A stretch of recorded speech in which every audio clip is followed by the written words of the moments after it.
सुंदरकांड। हनुमान का सागर पार करना। बड़े बड़े गजराजों से भरे हुए महेंद्र पर्वत के समतल प्रदेश में खड़े हुए हनुमान जी वहां जलाशय में स्थित हुए विशालकाय हाथी के समान जान पड़ते थे। सूर्य, इंद्र, पवन, ब्रह्मा आदि देवों को प्रणाम कर हनुमान जी ने समुद्र लंघन का दृढ़ निश्चय कर लिया और अपने शरीर को असीमित रूप से बढ़ा लिया।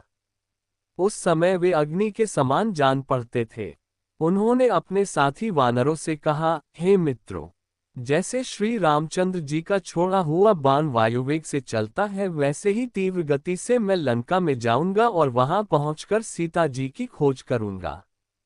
यदि वहां भी उनका पता न चला तो रावण को बांधकर रामचंद्र जी के चरणों में लाकर पटक दूंगा। आप विश्वास रखें कि मैं सर्वथा कृतकृत्य होकर ही सीता के साथ लौटूंगा, अन्यथा रावण सहित लंकापुर को ही उखाड़ कर लाऊंगा। इतना कहकर हनुमान आकाश में उछले और अत्यंत तीव्र गति से लंका की ओर चले। उनके उड़ते ही उनके झटके से साल आदि अनेक वृक्ष पृथ्वी से उखड़ गए और वे भी उनके साथ उड़ने लगे। फिर थोड़ी दूर तक उड़ने के पश्चात वे वृक्ष एक एक करके समुद्र में गिरने लगे। वृक्षों से पृथक होकर सागर में गिरने वाले नाना प्रकार के पुष्प ऐसे प्रतीत हो रहे थे मानो शरद ऋतु के नक्षत्र जल की लहरों के साथ अटखेलियां कर रहे हों। तीव्र गति से उड़ते हुए महाकपि पवन सुत ऐसे प्रतीत हो रहे थे जैसे कि वे महासागर एवं अनंत आकाश का आचमन करते हुए उड़े जा रहे हैं। तेज से जाज्वल्यमान उनके नेत्र हिमालय पर्वत पर लगे हुए दो दावानलों का भ्रम उत्पन्न करते थे। कुछ दर्शकों को ऐसा लग रहा था कि आकाश में तेजस्वी सूर्य और चंद्र दोनों एक साथ जलनिधि को प्रकाशित कर रहे हों। उनका लाल कटी प्रदेश पर्वत के वक्षस्थल पर किसी गेरू के खान का भ्रम पैदा कर रहा था। हनुमान के बगल से जो तेज आंधी भारी स्वर करती हुई निकली थी वह घनघोर वर्षाकाल की मेघों की गर्जना सी प्रतीत होती थी।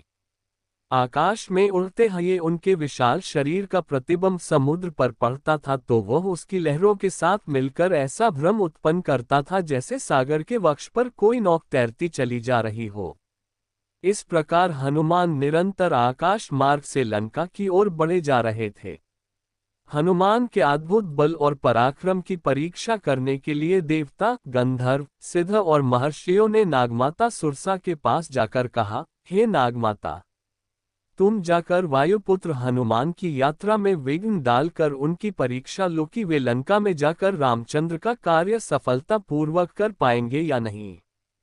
ऋषियों के मर्म को समझकर सुरसा विशालकाय राक्षसनी का रूप धारण करके समुद्र के मध्य में जाकर खड़ी हो गई और उसने अपने रूप को अत्यंत विकृत बना लिया। हनुमान को अपने सम्मुख पाकर वह बोली, आज मैं तुम्हें अपना आहार बनाकर अपनी क्षुधा को शांत करूंगी।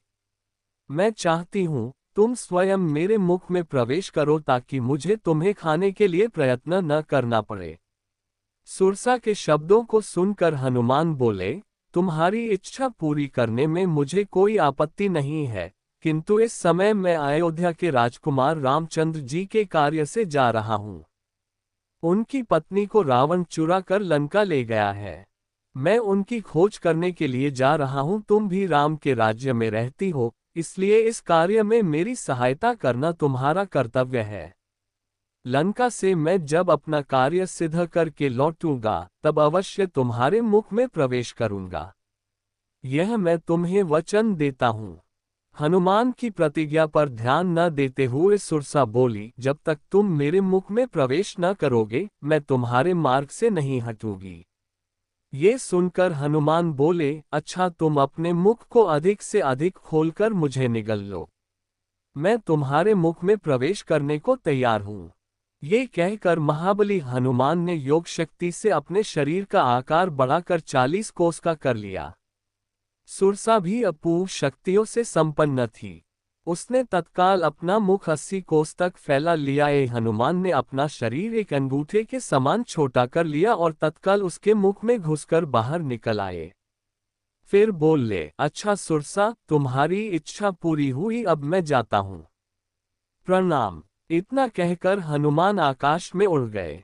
पवन सुत थोड़ी ही दूर गए थे कि सिंहिका नामक राक्षसनी की उन पर दृष्टि पड़ी। वह हनुमान को खाने के लिए लालयित हो उठी। वह छाया ग्रहण विद्या में पारंगत थी।